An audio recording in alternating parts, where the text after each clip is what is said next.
Welcome, everybody. This is Internet Marketing Unleashed. I'm your host, Scott Path, the Dean of Blogonomics and Podology, aka the Podfather. Someone started calling me that the other day, and it seems to be sticking. And I'm really excited because I have one of the biggest problems people have is getting the work done. And the biggest secret to getting the work done is getting somebody else to do the work. Because I have to tell you, in my life, in my business, I have all these things I want to get done. I end up being pulled in 354 different directions, and everything moves forward at a snail's pace. And once I started getting help and building an organization, my time freed up, which meant that I could find a billion other things to do because there was a whole bunch of things I wanted to do that I didn't have time to even start. And everything got done in a timely manner. And I started late because I didn't listen to our guest today. And I'm happy to say that we had a meeting last week, and everybody was saying, we're caught up. And it was such a good feeling. And of course, I reminded them all that they may feel caught up today, but my job is to make sure that they're never caught up. And we had a good laugh about that. So he's a 31-year-old entrepreneur. He's been scaling businesses since 2009.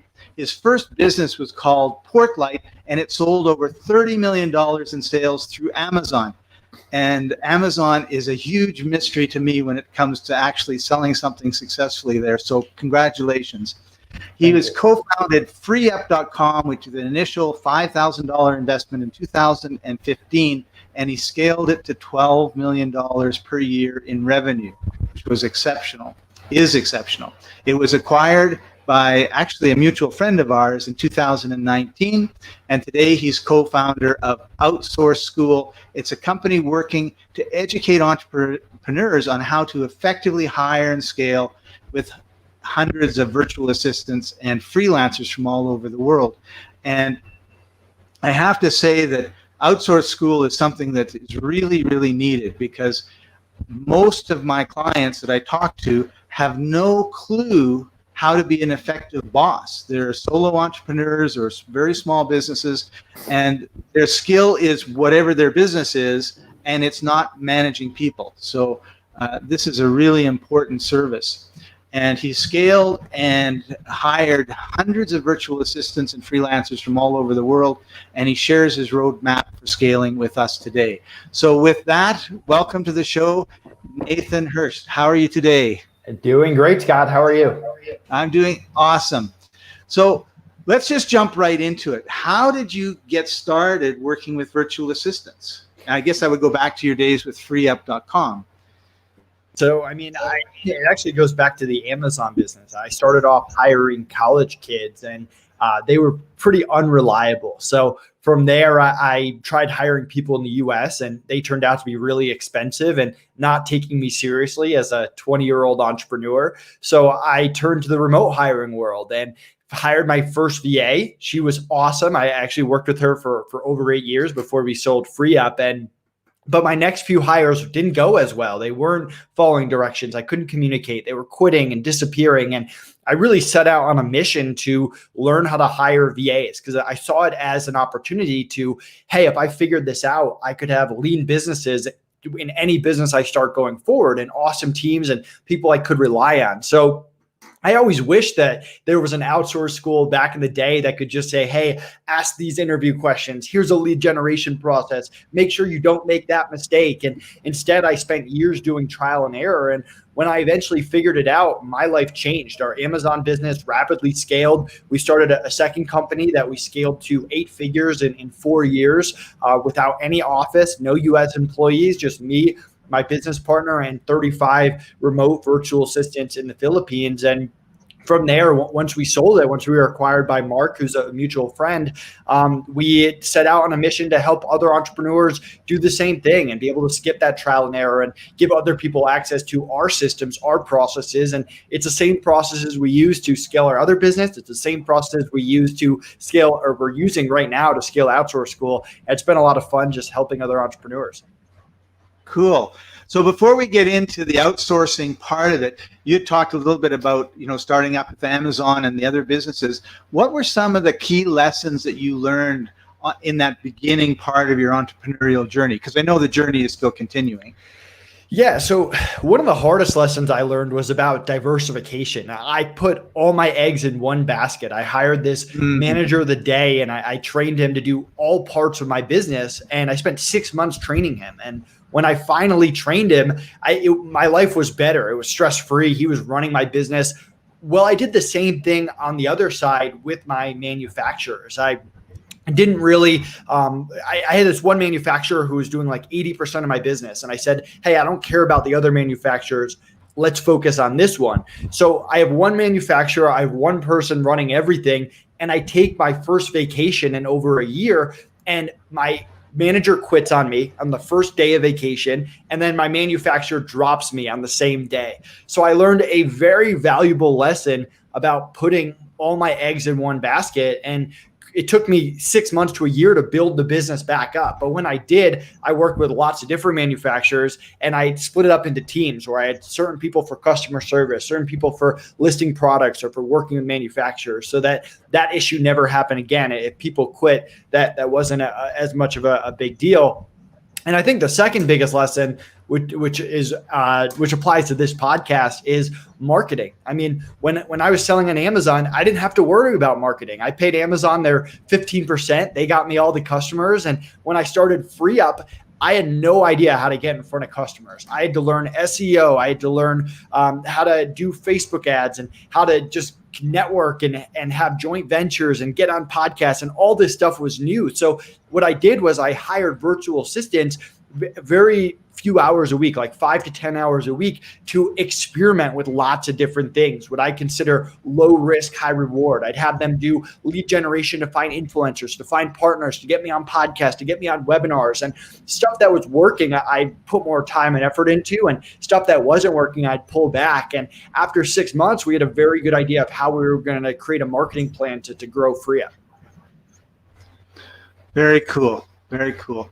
So, I want to ask you about building the company culture, although I have a question I think maybe you should go first. But what you just said about not having all your eggs in one basket is really crucial, in whether you're using freelancers, virtual assistants, or you've got an organization that's in the office building in the next door sort of thing, because I've run into that problem too, where you depend on somebody, and then when they go, nobody knows what to do or what they did or anything. It's a really scary feeling.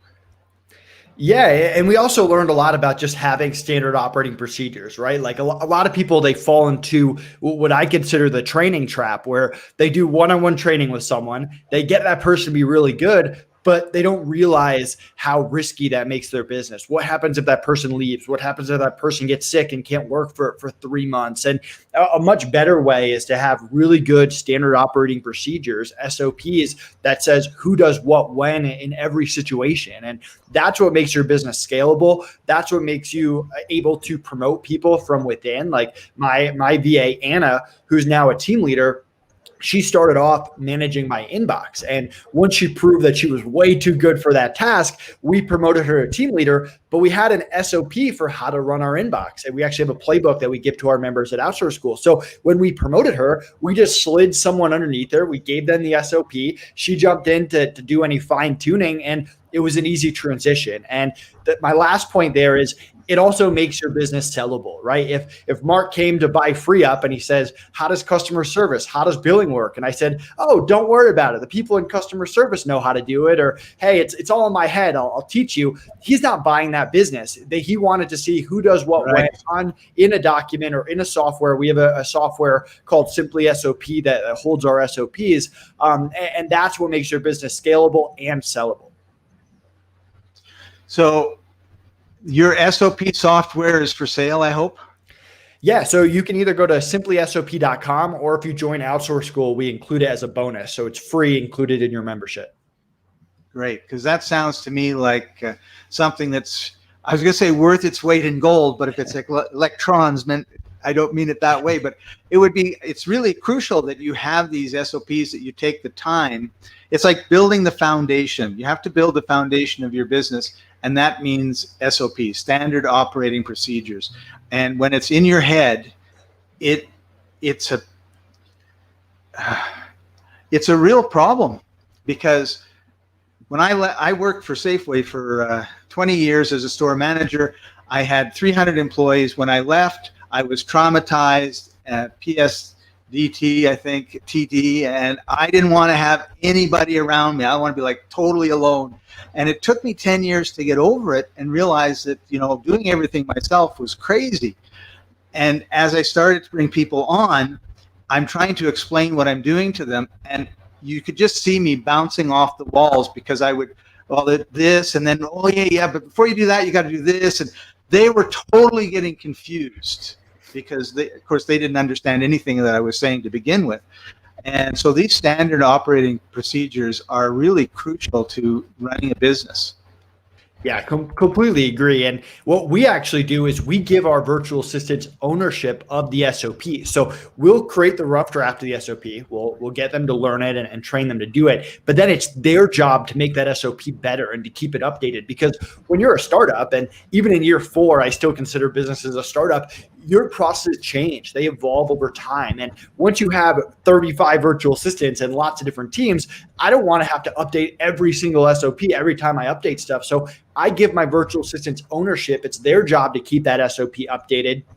And from there, what that also allows you to do is see which virtual assistants stand out, because the ones that are good at systems, good at process, good at taking ownership of tasks and SOPs, those make the best team leaders or assistant team leaders that you can promote down the line. So it all kind of comes together. Awesome. That's amazing. So one thing that's really important, and I think would be incredibly hard if everybody is all over the world, or even if they're all in kind of one country somewhere like the Philippines, is building a company culture remotely. So how do you go about doing that? So there's 3 parts to building a culture. First of all, you have to know what the culture is, or what the culture that you want is. And everyone's culture is a little bit different. For us, we care about feedback and ideas and treating people well. Scott, I think I lost you for a second. We're still live. Oh, you're still there. You're back. I'm still there. I wanted you to take over center stage. Cool. I'll keep going. I should have warned you. So with culture, figure out what your culture is. That's step 1. Step 2 is you want to find people that actually fit your culture, because it's almost impossible if someone's not already a culture fit to change them and get them to believe in your culture when they're a completely different type of person.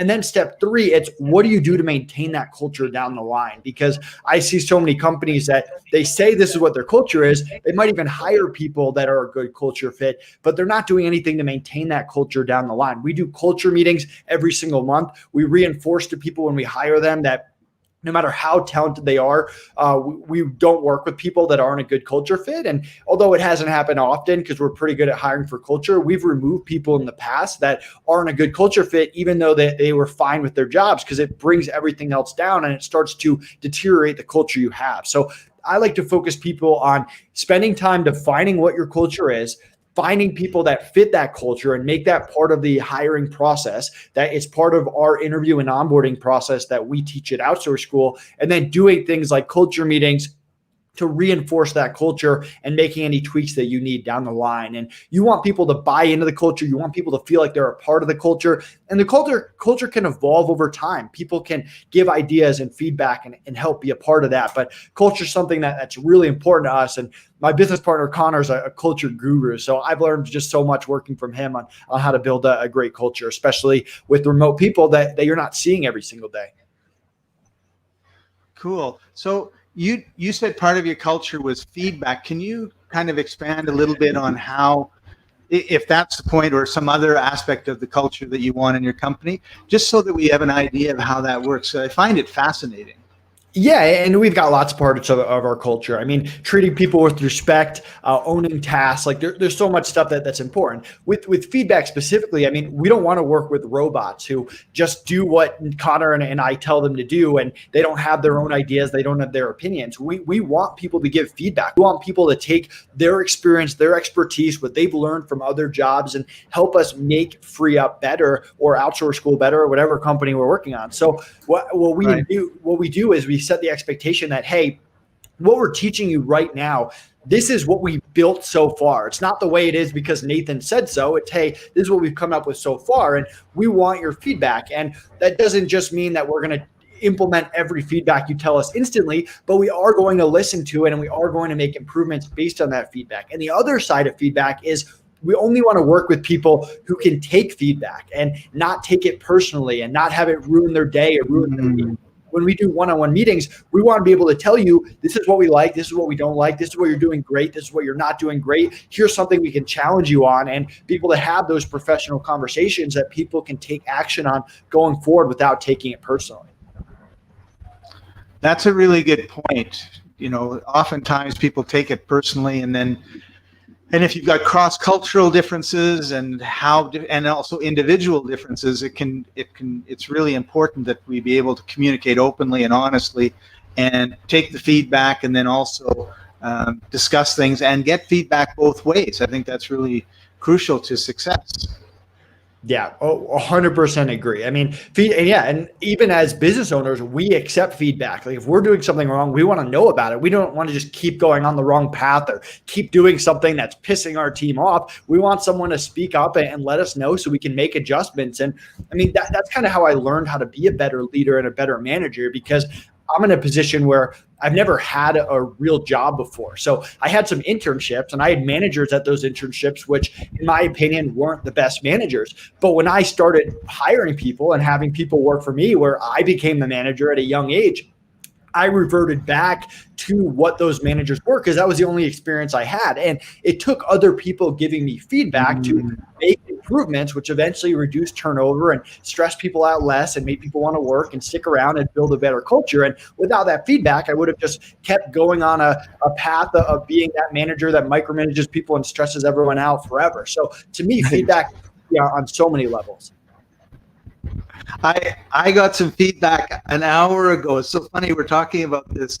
I have somebody looking after one of my podcasts that I manage, and I create more problems than I realize when I do the recording of them, and a bunch of other stuff. I don't need to get into it, but the gentleman that I was talking with, he was trying to gently tell me, like, just go away, let me do it all, right? Instead of you trying to do some of it.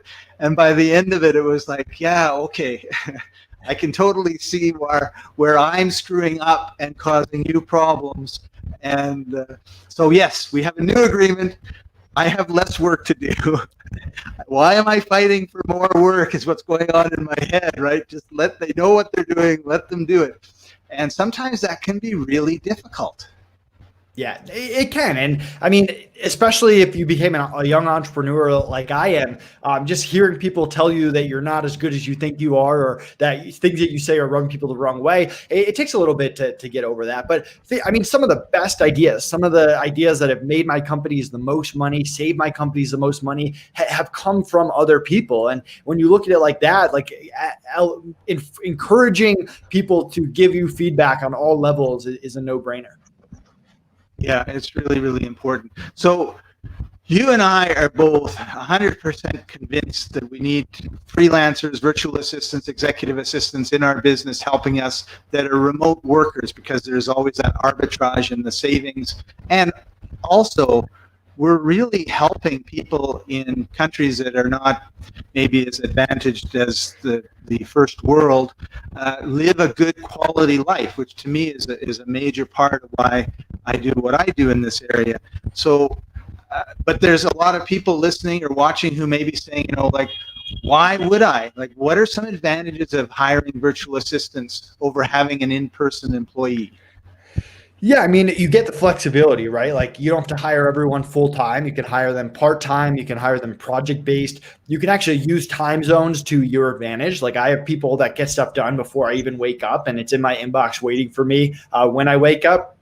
Obviously, price is a factor. You get access to people all over the world at different price points, different skill sets, and you're not just limited to your towns or the towns around you. And that doesn't mean you can't add US employees later or whatever direction you want to do. There are plenty of people in Outsource School that use our stuff to hire US employees or use our stuff to hire virtual assistants in the Philippines or to create hybrid teams of both. So there's no right or wrong way. But if you're limiting yourself just to US employees, your competitors just have a huge competitive advantage over you because they're probably using virtual assistants and they have that flexibility. So that I could go on, but those are a lot of the key benefits. Cool. And, so further on to that point, like why hire in the Philippines, or do you have countries that you prefer hiring from? Yeah. So here's the thing. If you're hiring virtual assistants for the first time, you don't want to just go out and hire like 2 people from the Philippines, 2 people from India, 2 people from South Africa. Like that just adds a lot of extra work to your plate. There's going to be cultural differences in all the different countries. It's going to be extra effort on your part to learn all that, get them to all work together. So pick one place to start. And if you have to pick one place, Philippines is just a fantastic place to start. They speak English at a very high level. They learn it in school, which is great for someone like me that only speaks English. Obviously, price point is great. The average VA in the Philippines that we hire costs around $5 an hour, and that can be a great pay for them. The time they're used to working US time zones, and doesn't mean that you need everyone to work 9 to 5. We set up our VAs on like hybrid schedule. So they work in the morning on our time for 4 hours and then flexible 4 hours whenever they want. So just pick one place. And if you have to pick one place, I recommend the Philippines. And if anyone wants to check out, if you go to Outsource School and grab our free trial, there's a video called Hiring from the Philippines, talks about all the benefits and all the things you need to know and all the things that I wish I knew back when I hired someone from the Philippines for the first time. Great. So let's talk a little bit about Outsource School. I know we're getting close to the end of our time together, and I brought up the site, and we've got a free day trial. And is there anything else you want me to point out to people before we? Yeah, so Outsource School, our goal is to really do 4 things. Teach you how to hire rockstar virtual assistants, show you how to do that quickly so you're not spending hours and hours hiring, save you time by giving you all of our systems, our processes, and our bonus software for creating systems and processes so that you don't spend every moment creating systems from scratch. And then showing you how to eliminate turnover and reduce issues. And we do that with our support team, our Facebook groups, our live coaching calls. So Outsource School is either $97 a month to month, or $9.97 for the year. You get access to all our systems, all our processes for hiring, for getting your time back, for growing your business, plus community, plus support, plus our software. And if you want a 14-day free trial to check it all out, you can get that right on the website. Awesome. All right. So needless to say, I highly recommend that you go get over to outsourceschool.com and start learning, because you're going to be saving yourself a lot of time and effort and anguish, because you're going to miss a whole bunch of mistakes. I know the first time I went and I got programmers for my podcast platform, it would be the second time, because my first one had a big fight with me and left me sort of hanging. He wasn't quite done, and then he wasn't going to maintain it. And I went through 5 or 6 groups of programmers before I found one that was right. And I know it's because I had no idea what I was doing. That was the big problem there. So before we go, Nathan, what do you think? How do you manage more than one virtual assistant in your business? Yeah, I mean, we set up meetings. So we have an all hands on deck meeting every Monday with all our VAs. Each team has a meeting. So customer service, social media, stuff like that throughout the week. And we do one-on-one meetings once a quarter with each virtual assistant. But the real answer is you have team leaders. Like once I get to the point where I have more than 5 VAs, I don't want to have 15 VAs all reporting to Nathan. I want to have a team leader in there where I can just meet with the team leaders and they meet with their team. So that we teach a lot more of that at Outsource School, but the key to that is meetings and team leaders. Cool. So yeah, and I can see that you'd have your team leaders running the meetings with their team. It just depends. Like we get to a point where like our bookkeeping team, we have a team leader that's managing that and running that. But at first you're running the meetings and you're going to learn a lot just by being a part of the meetings. Right. Okay, cool. And my last question is, what are some common mistakes you see people make when outsourcing? Excuse me. Oh, Gesundheit. For me, it's onboarding. I didn't know you were allergic to that question. I would have asked a different one. To me, it's onboarding and setting expectations up front. We have an onboarding process we call the SICK method, and it's really all about getting on the same page up front. We don't want any surprises down the line. We want everything black and white, and we want the virtual assistant to back out early on if they're not exactly 100% on the same page. So whenever someone has an issue with VAs, I always ask them how they onboarded them, how they set expectations, because that's usually where people go wrong. Right, right. So do you find, like, so in your personal experience with all the different businesses that you use virtual assistants in, do you find, generally speaking, that they stay around for a long time? And the reason I'm asking this is millennials, there's news stories all the time about millennials will have 38,000 jobs in their lifetime, or they're always switching every 6 months. Do you find there's a lot of more stability with Filipino and Filipina VAs? Well, the VAs we hired at FreeUp in the first month were with us in year 4 when we sold FreeUp, and they're still with FreeUp almost a year later after the sale. And I mean that kind of speaks for itself. Like we're all about long term. We only want to hire people that are in it for the long term, and we have a very good track record of keeping people around. And we teach people how to keep VAs around. Like we want our members to not just hire rock stars, not just hire them quickly, not just save time, but we want to keep those people around, because turnover kills businesses. So we definitely believe it's possible, and it's definitely something that we value. I think it's so important, because just spend the time to train somebody and then 6 months later have to do it again is a real time drain, I think, and energy drain. Totally agree. And it's a big reason why. It's a big reason why people should be looking at outsourcing, because I don't know that if you were hiring someone in Canada or the United States or necessarily in Europe, that you would get that loyalty. Yeah, totally agree. I mean, it's funny. My sister is visiting me in Colorado now. And like you said, like she doesn't know what she wants to do with her life. She's switched jobs a few different times, and she's a great employee. But like if I was hiring her, I'd be stressed out. Like training someone, having them be great and having them leave is rough. So, I mean, hire from the Philippines. And again, you find someone you like at $5 an hour. They're a rock star. Give them 6, give them 7, give them 8. They're going to be with you for a long time when you treat them well. Right. So that's the other thing, that treating them right, like treating people right, is so important. It's a rant issue with me, because one of my best friends, his wife is Filipina, and when they met, she was a nanny for, and I'm not going to say the nationality of the household, but he would be with her, and then he would come and have a beer with me, and he'd spend 2 hours complaining about the way that she was treated.